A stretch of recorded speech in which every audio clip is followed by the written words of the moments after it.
Never stop improving. Go from zero to hero over the course of a weekend by watching our entire Blueprint conference. Only available inside Josh Phegan Digital. There's this moment of tension when you're in a meeting and you quickly glance across at your phone and you see the name of that potential vendor there because they're calling you. And you know that last night you were in the pitch, you were in the listing presentation. And this is an important call. This is the call that you could find out if you've won the listing. But you're in a meeting and you can't take the call. And so you're there and the meeting's got 10 or 15 minutes to go. It's a really important meeting to be in, but your mind just can't focus. And like literally you get out of the meeting and you call back and you listen to the voicemail and it's the vendor telling you that they've made the decision to use someone else. And wow, that moment is big, isn't it? Because all of a sudden you think, what do I do next? And so what most agents do is they hurriedly pick up the phone. They go and ring that particular client. They say, hey, I just got your voicemail. Or sometimes they ignore they even got the voicemail. I saw they had a missed call from you. Then the customer says, oh, look, we need to let you know we've chosen someone else. And what do we first say? Oh, by the way, have you signed? Yeah, we have. And we're like, damn, okay, great. Well, wish you all the success, I guess. Why didn't you go with us? And then what happens is you get some false feedback because people kind of give you like a letdown, you know, kind of like a nice way to say it's over. And you just don't really know how to kind of react to that. They're like, oh, it was a flip of a coin. And that is just not helpful to you really growing a great business. So what we do to make you really powerful is that rather than taking feedback from people that aren't using you, why don't we take feedback from the people that actually are? So a really simple thing to do as an agent, pick up the phone, ring the last 20 people who actually chose you to be their real estate agent and were successful because they did.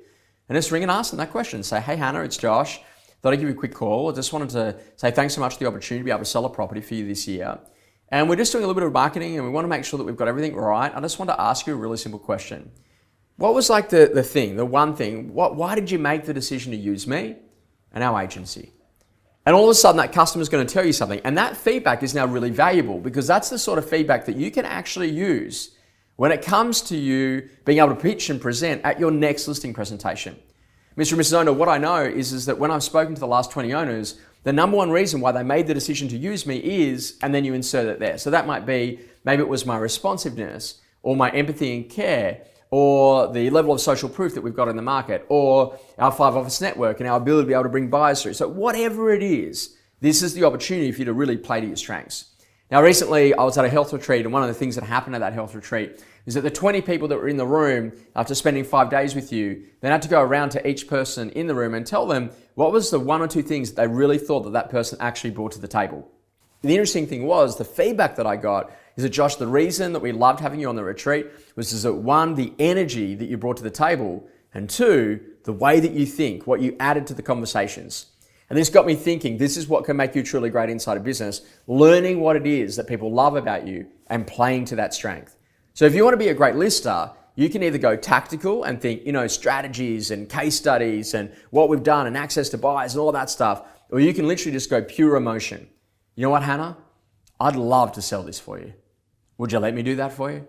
That's such a simple question, but that ability to really drive emotion is what makes you seriously powerful. So next time you go into pitch, what I want you to start thinking about is don't take negative feedback if it's not real. And like literally, you will get some people that you can tell whether feedback is really authentic. But a flip of a coin or they were a relation, just that shouldn't shape a career.